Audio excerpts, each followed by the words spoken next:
I was up late watching a live stream when suddenly I felt an itch on my head. Oh no, am I growing a brain? I quickly got up and went to the hospital to get checked. Guess what? A tumor. When I received the CT scan showing the tumor in my brain at the hospital, I was stunned. My mind went blank. The doctor tried to comfort me. If you receive proper treatment, can it be cured, doctor? You might live another month. He explained that the tumor was pressing on my nerves. And over the next 2 months, I would experience the full ordeal of nausea, vomiting, and excruciating headaches. As the shadow of death loomed over me, I couldn't help but tear up and took a photo for Instagram. Folks, who understands, I've got a brain tumor. From today onwards, I'm a tumor blogger. If you haven't followed me yet, do it quickly, because each look you take is one less I have left. The comments were all jokingly laughing, saying, "There goes the blogger, crazy again." I laughed along too. Bruce always says my brain doesn't work like others. I used to argue, but now, it seems he was right. My brain really is different. It has a tumor. Amazed by his prophetic words, I carelessly folded the diagnosis and stuffed it in my bag, then rode my electric scooter to the market. The market at 6 in the morning was fresh and clean. The vegetable seller looked at me like I was her archenemy. Me, $3. Lady, $3.50. Not a penny less. Me. Can't you be a bit more lenient, lady, rolling her eyes? I'm not your mom. I can't just cut you some slack on everything. Me, mom. The lady was speechless. She angrily threw the vegetables into my broken basket, warning fiercely, "How many times do I have to tell you? Don't call me mom in front of others, not even in private." I chuckled and took the vegetables. "You're generous. How else could you say your child got into a top high school?" She proudly lifted her chin. "Exactly. As they say, the dragon begets the dragon." With William's excellent genes, of course his son is successful, unlike your dad, that old rat. Marrying my dad was her life's biggest regret, and she considered it a disgrace. I quickly nodded in agreement, saying she was right, especially since my dad had passed away long ago.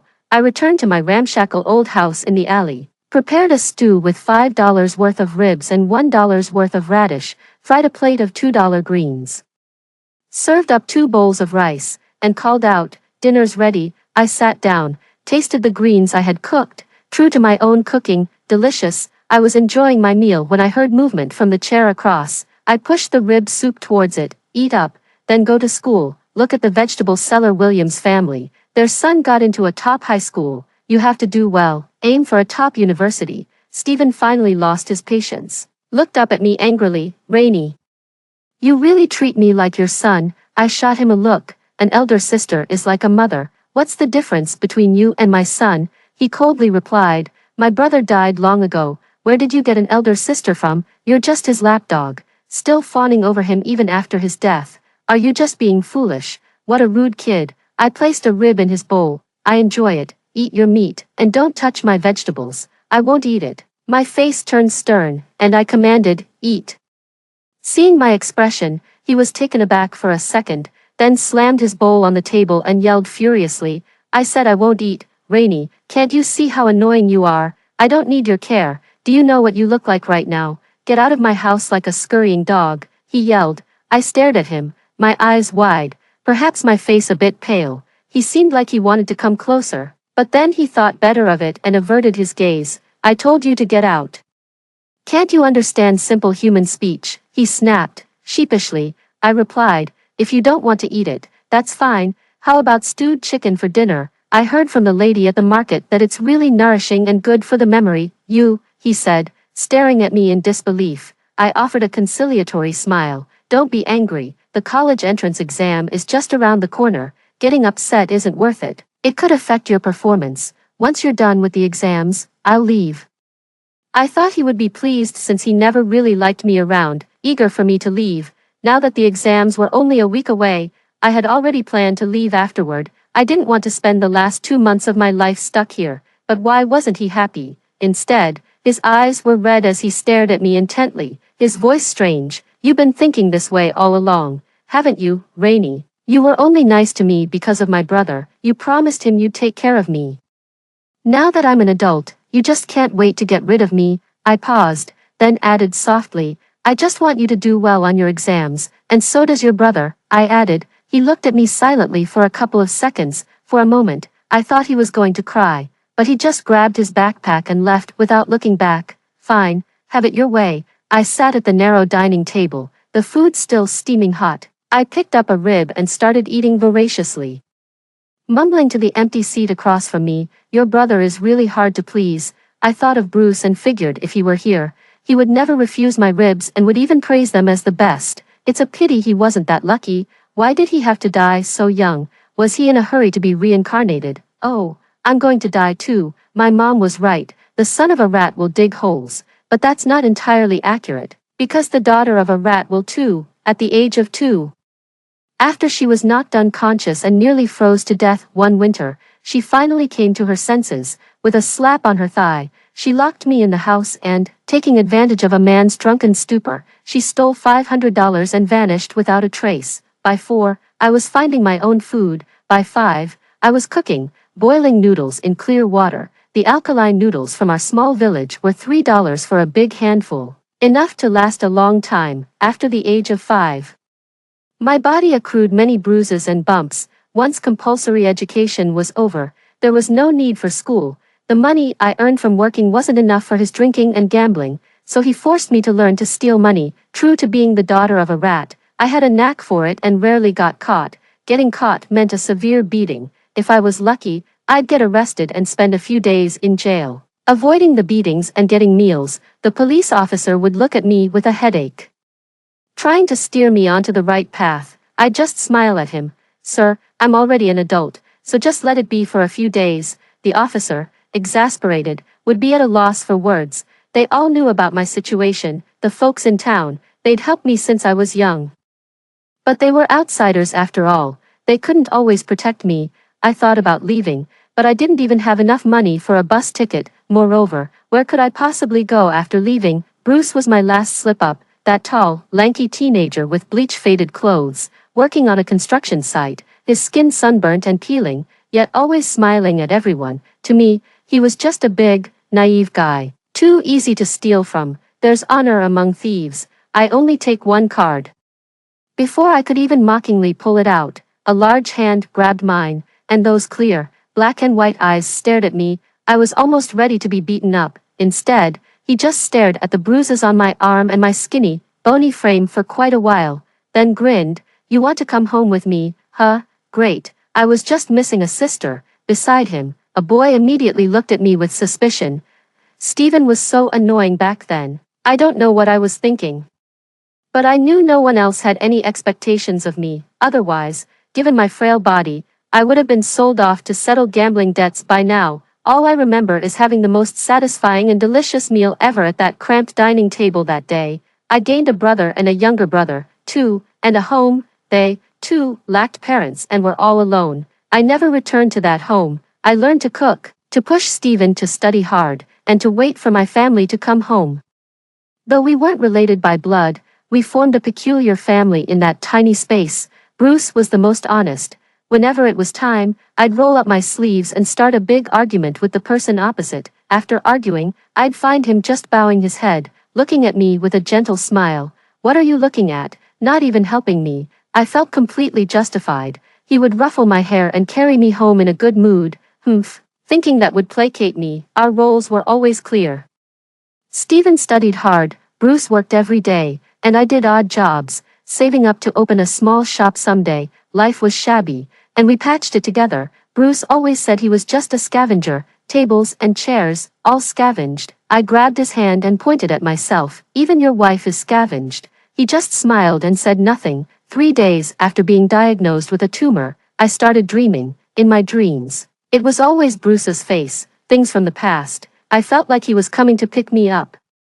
"I wonder if it's cold down there." Steven has been staying at a classmate's house these days, not coming home. It seems he really hates me now. I started having nosebleeds, dizziness, headaches, and even vomiting, but I never expected to run into Steven at the hospital. He was stunned to see me, supporting a pale-faced girl, and I hesitantly looked up. "Gynecology department." No mistake, I was shocked. "You bastard." I rushed up and knocked Steven down. "Rainey, what are you crazy about?" "She's just faint from seeing blood." I was just helping. Steven didn't yell, just pushed me away. The force wasn't strong, but my body was already weak. I stumbled and fell to the ground. I came to my senses, relieved and foolishly happy. It was a misunderstanding. That's good. I haven't led Steven astray, but the people around us weren't smiling. They looked at me in horror, at the blood streaming from my nose. Steven's hands were trembling. I wiped my face nonchalantly. I've been a bit overheated these days. It's nothing. Haha, really? He asked. Really?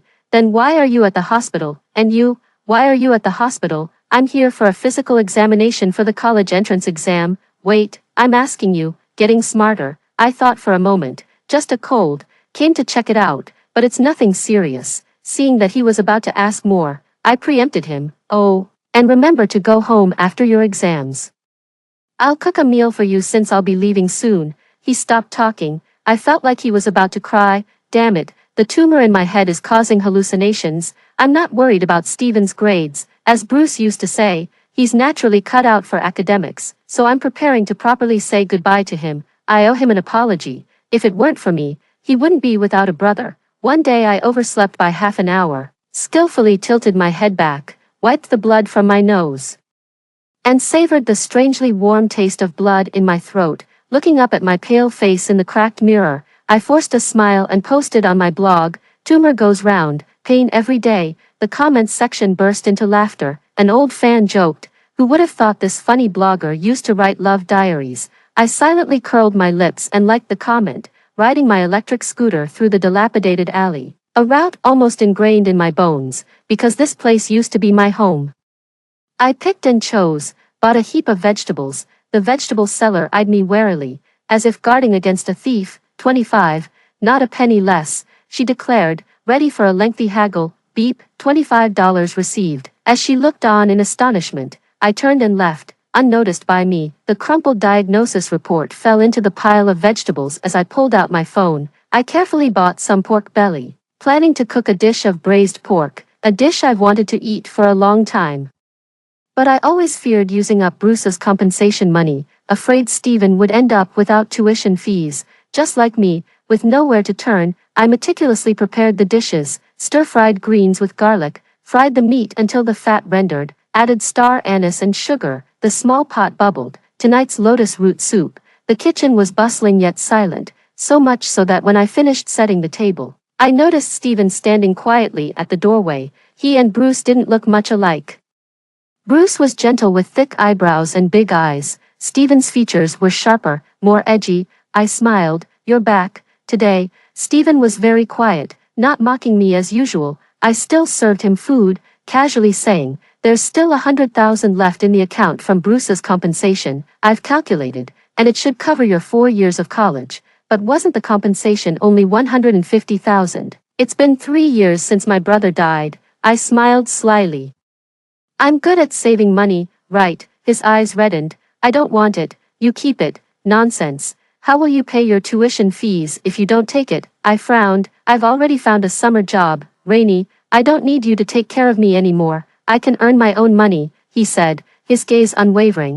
I shook my head. "I don't want you to do those things. You should focus on your studies. Steven, you're still young. Each step you take should be solid," Bruce used to say. I don't want to hear what he said. Suddenly, he stood up, grabbed my shoulders, and raised his voice. "Rainey, see it clearly. He's already dead. Can you stop mentioning him every time you speak?" My expression cooled. "He's your brother, Steven. Is this how you talk about your brother?" It was the second time I lost my temper with him. He gave an ugly laugh. "Exactly, because he's my brother. It hurts so much. I can't even feel jealous of him. Rainey, what should I do? You're leaving soon. All because of him." I sensed something was off with him and instinctively tried to pull away. "Steven, can you calm down? What's wrong with you?" "I'm going crazy." Tears streamed down his face. "Rainey, I'm about to lose it. Every time I hear you mention his name, I almost lose my mind. I can earn money now. I can take care of you, but you only stayed for him. Now, you say you're leaving. You're all leaving me alone. Rainey, why can't you look at me?" he cried, his eyes red, half kneeling on the ground, stubbornly looking up at me sitting in the chair. I was dumbfounded by his words. "Rainey, someone called me." I instinctively looked down. Drops of blood fell on Steven's face.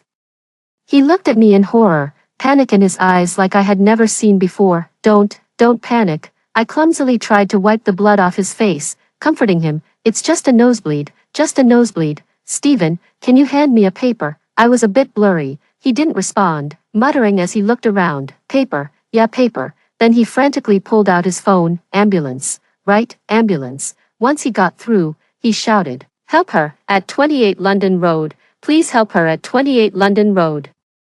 This fool, I wanted to laugh at him, but the blood in my mouth made it impossible. I had to settle for telling him, Stephen, the road is too narrow here, the ambulance can't get through, and, hand me a piece of paper. I could almost imagine how terrifying it must look to spit blood with every word I said, otherwise Stephen wouldn't look so scared. Hey, serves him right for scaring him like that. He just stared blankly at me for 2 seconds.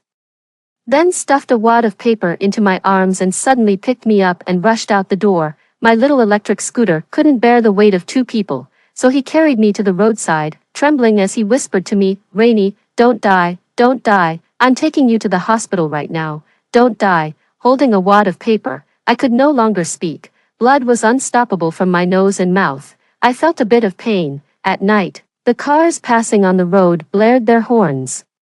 He just held me and knelt on the road, pleading with the passing vehicles, please, help her, I have money, please help her, take her to the hospital, I'll pay you, please save her, are you blind, watch where you're going, what the hell, did you kill someone, get lost, scram, damn it, holding a dead body, have you gone mad? You can imagine how eerie it looked for a young man holding a blood-covered girl kneeling in the middle of the road at midnight.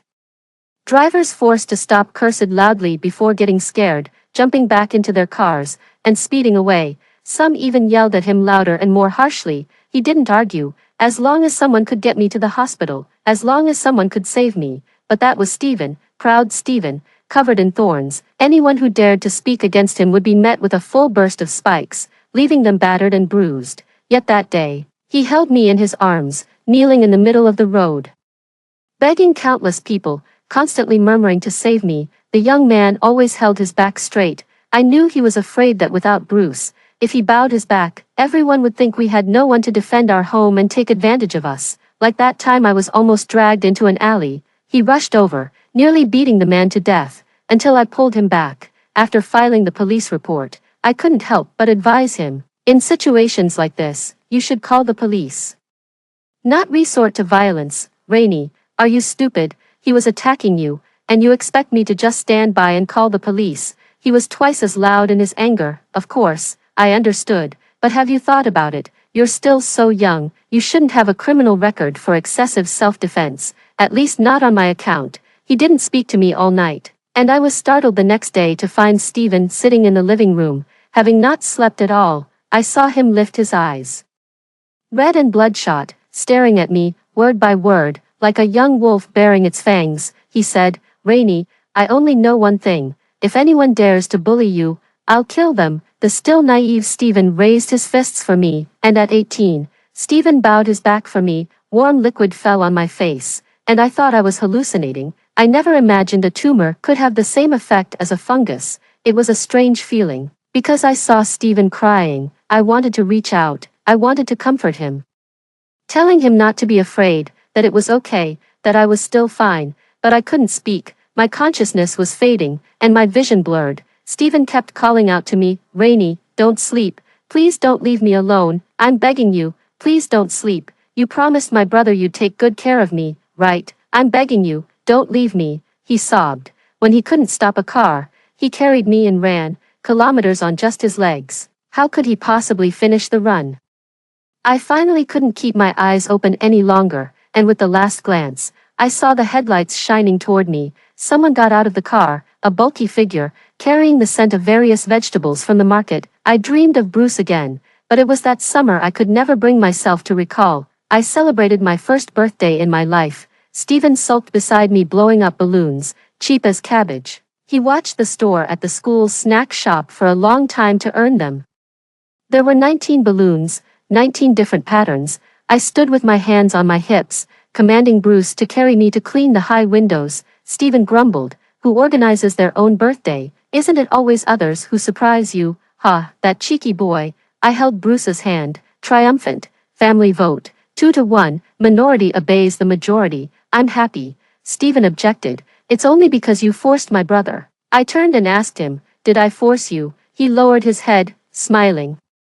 I volunteer. I reached out my hand. He took it, and we exchanged smiles. Minority follows the majority. Stephen, annoyed, threw balloons at us. I made the birthday cake myself, with braised pork as the base, topped with potatoes and green vegetables, and surrounded by a circle of rice. I closed my eyes to make a wish, hoping that Bruce would live a long and safe life, and that Stephen would get into a good university with a bright future ahead. Later, Bruce asked me why I hadn't made a wish for myself. I waved it off nonchalantly. Miss here can get what she wants on her own. I don't need to make wishes. But actually, I lied. Meeting them was already the biggest fortune of my life. I've always been unlucky since childhood. I dare not ask for more from fate. I just hope it doesn't take away what I already have. Sadly, I really am unlucky. My birthday present was 19 balloons and a new generic phone that cost only $300. Holding it, I confronted Bruce. Spending so much money. Are you out of your mind? He admitted his mistake as always with a good attitude. But, I just can't help spoiling Rainy. What should I do? I paused. Repeating, what should I do? He burst out laughing, mimicking my tone. What should I do? I rushed up to pinch his cheek. He bent down to pinch mine. I was speechless, not feeling victorious at all. Though I said that, at night I still turned on my phone. Back then, Instagram wasn't very popular, and many people used it to record their lives, like writing a diary. I secretly opened an account. April 25th. Sunny, does the big fool even know how to save, spending $300 so easily? Indeed, this house can't function without me. He could also buy $100 Nokia. I like the $300 one. I like the $100 one too. As long as he gives it, I like it. April 30th. Cloudy, the big fool got ripped off again today. $4 for a cabbage. Lucky I arrived in time to haggle 50 cents. It's time to teach him how to argue. One of my special skills. I usually don't teach outsiders. P.S. What to do if the bear child doesn't study well? Of course, play mixed doubles. May 3rd. Sunny, the big fool really can't argue. How can someone be so foolish? He himself says, what would he do without me? Okay, my heart softens. As long as he doesn't learn, I won't leave him. Also, today my brother ranked first in the whole school. Applause. May 8th. Rainy, I plan to start saving money to open a small shop. Starting to save now. The big fool wants to give me his money, but I didn't take it. I can save on my own. The children's grades at home are as good as ever. May 15th. Rainy, saved 100. Keep it up. May 20th. Sunny, saved 150. May 22nd. Sunny.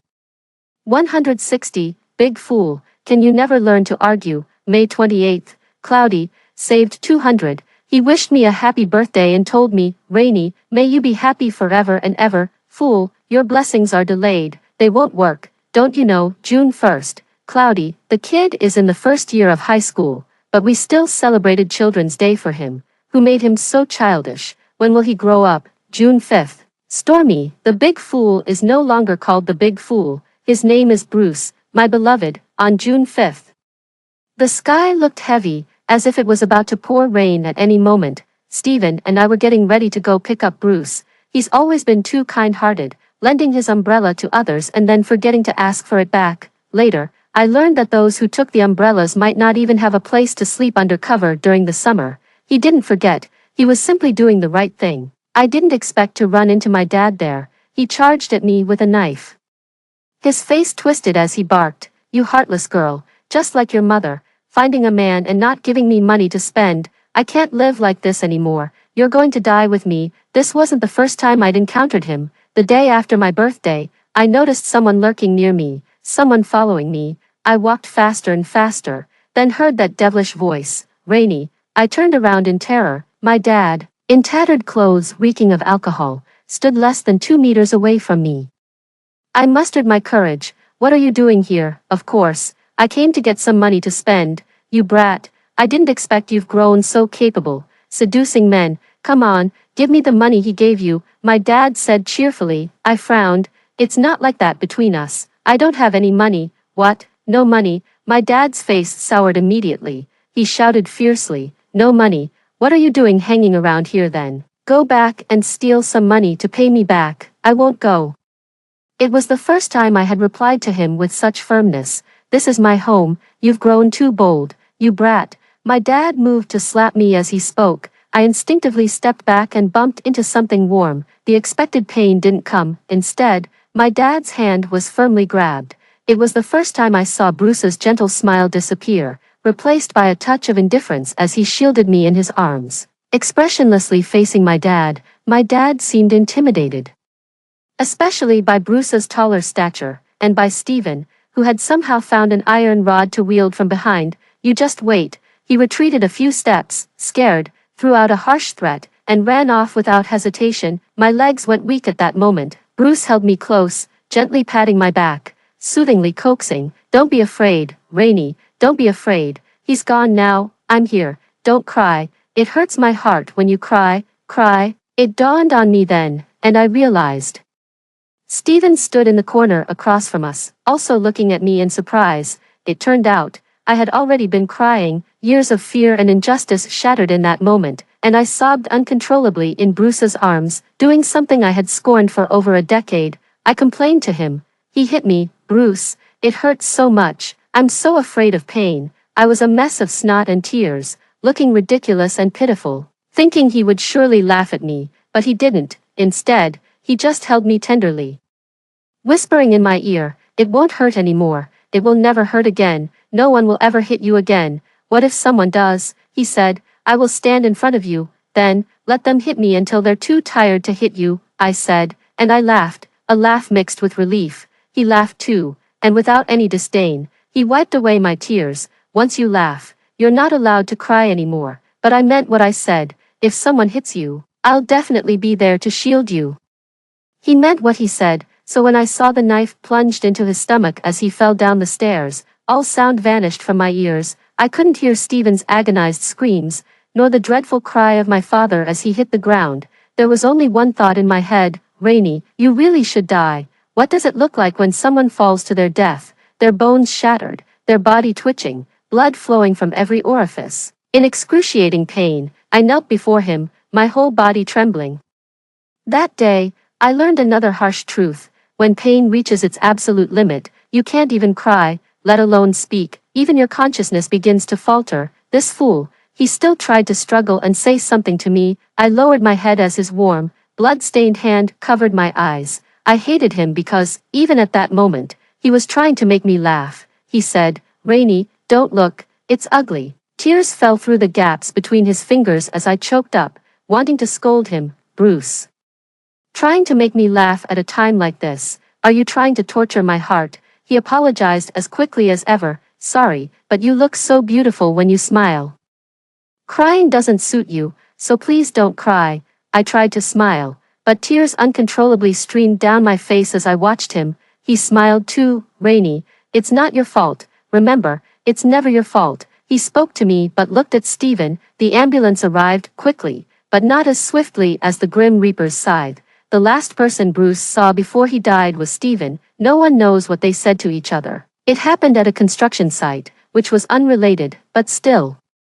The site manager handed me a card at his funeral. He said, "I was planning to groom him as my successor. I don't have any children of my own, and my wife left me. I thought of him as a son, giving him a greeting gift as if he were my own. It seems fair, doesn't it?" I watched helplessly as he went from being unscathed to a box of ashes. This is a nightmare. Yet because of him, I don't want to wake up. When I opened my eyes again, I saw the sterile white ceiling of the hospital.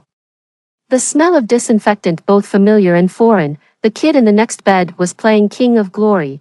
I caught a glimpse, my vision still sharp, waiting for Stephen to return. I saw myself lying 2 meters away, also giving remote commands through the air. Left, no, right, hit him. Can't you hit him properly, you noob?" Stephen was speechless. He gritted his teeth. "Rainey." At the sound, I looked up to see his cold, slightly guilty face and laughed awkwardly. "You're back.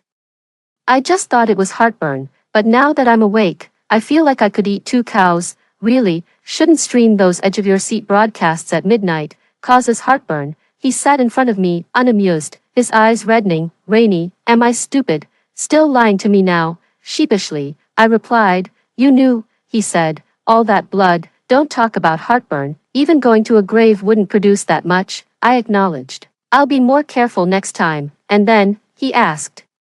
I was puzzled. Then what? Rainey, look carefully, you have a tumor in your brain, you're going to die. He gritted his teeth in frustration. Don't be so imprecise, it's certain death. But so what, if I ask it not to let me die, will it listen and spare me? I tried to comfort him and lighten his mood. So take it easy, who knows, maybe in 18 years you'll be back on your feet. He stopped listening to me and said fiercely, treat it, no matter the cost, you just stay here. I won't treat it, I said resolutely. I don't want to spend my last days covered in tubes. The real issue is, if all the money goes to my treatment, what will he use for his education? I had built an impenetrable wall around myself, prepared to remain indifferent no matter what he said, firmly refusing to agree. But then he said, Rainey, I've already lost my brother. Do you want me to watch you die too? You're all I have left. Sister, boom, a needle pierced through the iron wall. And then the wall slowly began to crumble. I was utterly defeated. I was taken to a special hospital ward. As time passed, vomiting blood and nosebleeds became a daily occurrence for me. At first, Stephen would panic and frantically call for the doctor, but I would press the emergency button myself, mocking his lack of composure. But even that amusement faded after 3 days. Damn that genius. He learns everything so quickly. I also discovered that he had a hobby of drawing. I was shocked.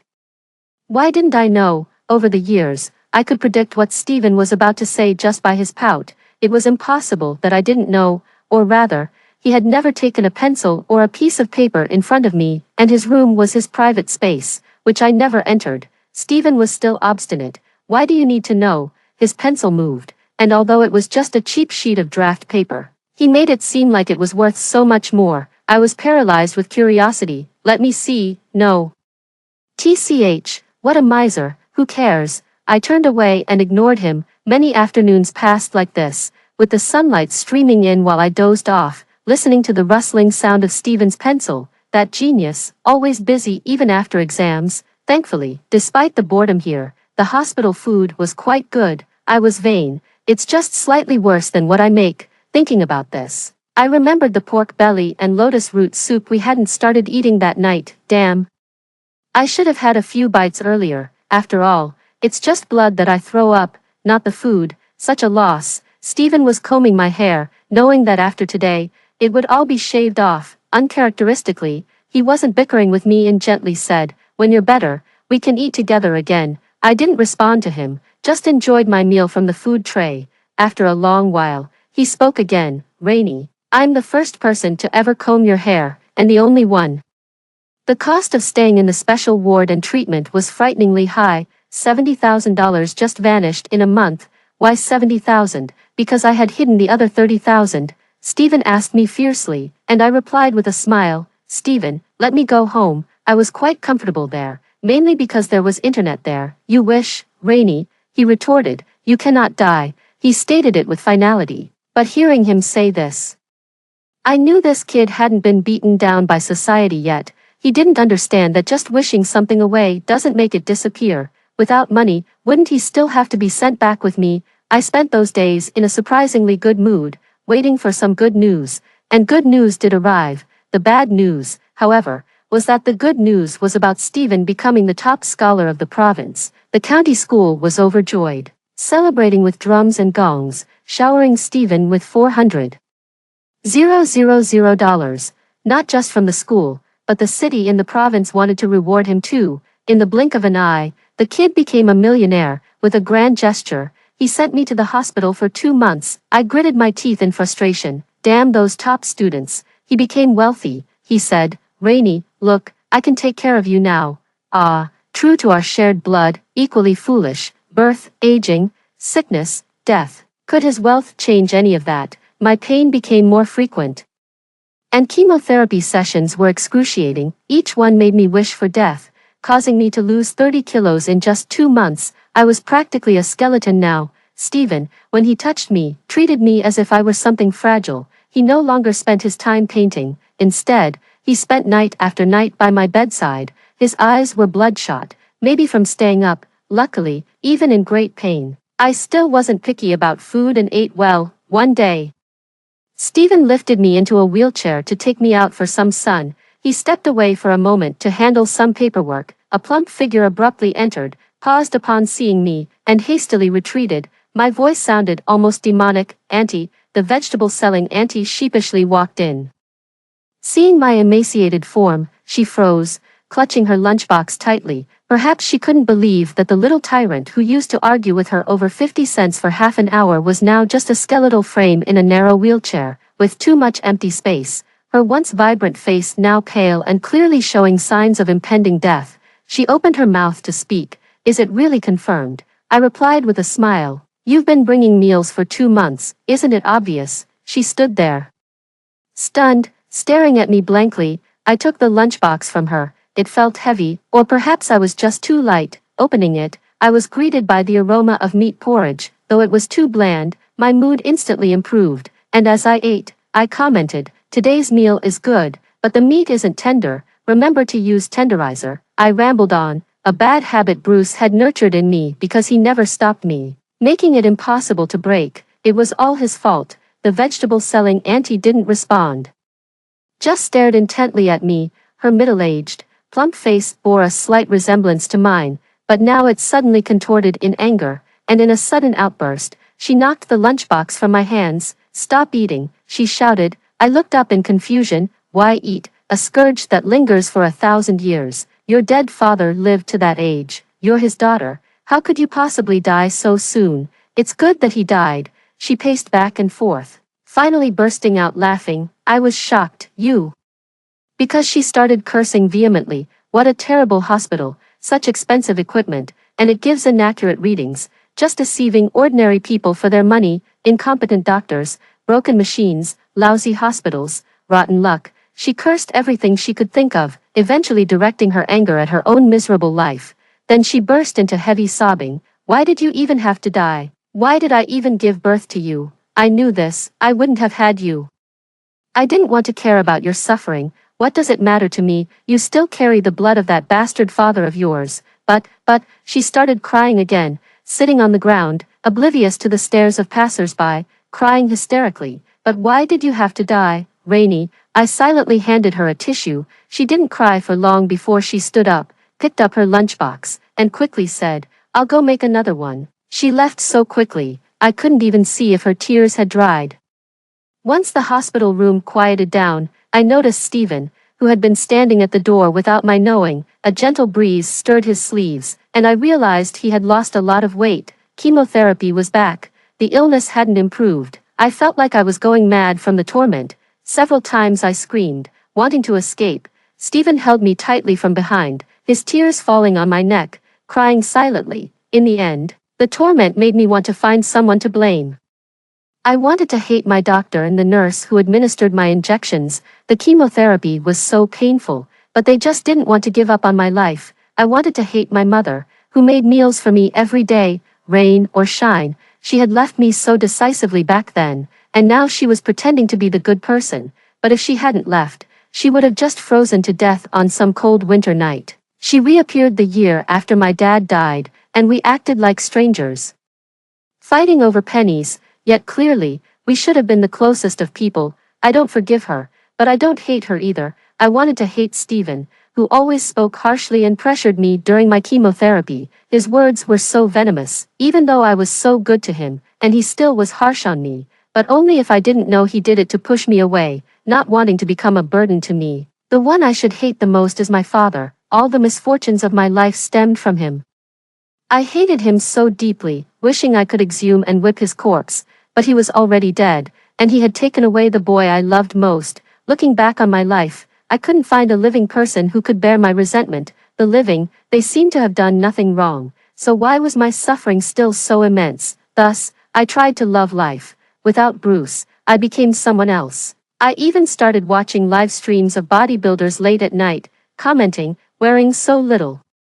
Are you troubled by something?" I also learned to play video games. "I'm bad because I don't spend money on games." "You're just naturally bad." I got reported so many times for my sharp tongue. "Now, I'm barely hanging on," I said to Stephen, holding me. "Stephen, I want to see the ocean," he said. "Okay." I returned once more to the home that haunted my dreams. watching Stephen pack our bags. The wind stirred his door. I finally saw his drawings, a wall full of white paper, a wall full of me, laughing.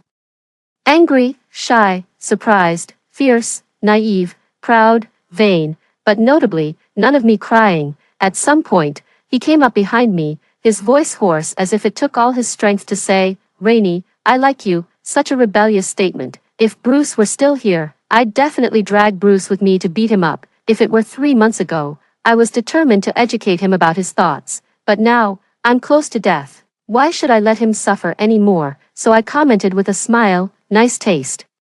Bruce once said he would take me to see the ocean because he heard from his boss that young girls like going to the seaside, calling it romantic. But having really come here, I find it's nothing special. The wind is salty, the sand sticks to shoes and socks, the shells are washed up broken, and ephemeral creatures cling dead to them, and I am burnt out, like a lamp without oil. Stephen holds me, crying inconsolably. He keeps saying, "I'm sorry. I'm so sorry. I said so many stupid things.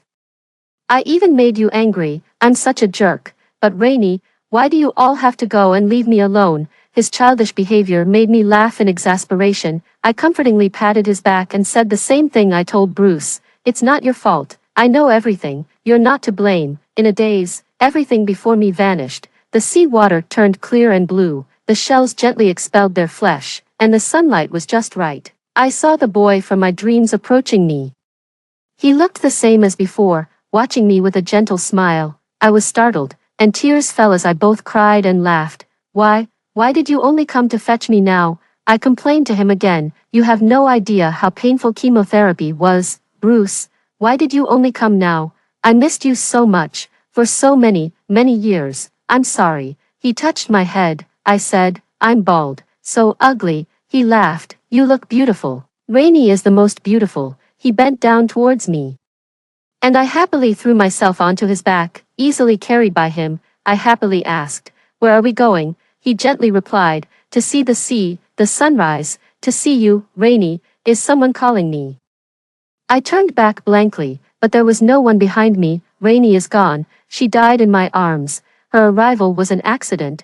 One day, as I pestered my brother to buy ice pops, we went to the construction site's shop where we encountered her. She was pitifully thin and seemed fragile, but her eyes were very bright. I didn't dislike her. She was different from what I had imagined. She was always full of energy. Since she moved into our home, my life changed. It was as if a calm lake suddenly started to boil. I thought this life would go on for a long time, but then my brother passed away. The only blood relative in my life was gone completely. I cried and begged him to stay, but all he said was, "Live well, you're an adult now." He didn't ask me to do anything, just let me grow freely as he had always done. In the past, when I faced hardships, there was a roof over my head, but now that roof was gone. I knew what my brother meant. I wouldn't blame Rainey, it wasn't her fault, but she was clumsy. Always trying to make things up to me, always trying to pave the way for me. I knew she specially prepared meat dishes for me every night, so I would quickly finish the stir-fried cabbage she made and push the meat towards her, telling her I was full. We were like family, like friends, yet like the most familiar strangers. Only I knew, I liked her. Because I liked her, I had to push her away. She would live well, not wasting her time on me, nor on the daily trivialities of life. That time she was dragged into an alley, I realized that following me was her greatest burden. Initially, when I voiced my needs, she ignored them. I'd break down and beg her to leave, but she just smiled silently. Gradually, as her face grew thinner, my urgency increased. I used the most vicious words I thought I could. She used to have a bad temper. I thought she would leave, but it was useless. That was the most harmful mistake I've ever made in my life. Rainey always said I was contradictory, always inconsistent in my actions. Indeed, isn't that the truth? I wanted her to leave, to live a better life. But when she really was about to leave, I realized I could no longer bear to lose her. Her funeral was very quiet, just me and the vegetable vendor from the market. We watched her lively self turn into a square box. The vegetable vendor smiled and said, "Trouble lasts 1,000 years. How come she's different? Dying so young." As she spoke, she sat down on the ground and started crying. I quietly brought Rainey's ashes back home. She would be buried with my brother. I think she would be happy to know that, and I carefully took down the portrait in the room and placed it in my suitcase. I went to a school in the south. I heard there's an ocean there. That's nice, that's nice. Late at night, I turned on her phone and found her Instagram account. The account had gathered quite a few followers. From the initial laughter to the final concerned queries, Rainey hadn't replied to any. Such a lively person she was, yet she arranged the most silent way to handle her own death. I scrolled down, and 3 years ago, a girl with beautiful aspirations wrote one post after another, in which one person always took the lead, and another was mentioned like a shadow. My fingertips paused on June 1st. June 1st. Cloudy, my child is in his first year of high school, yet we still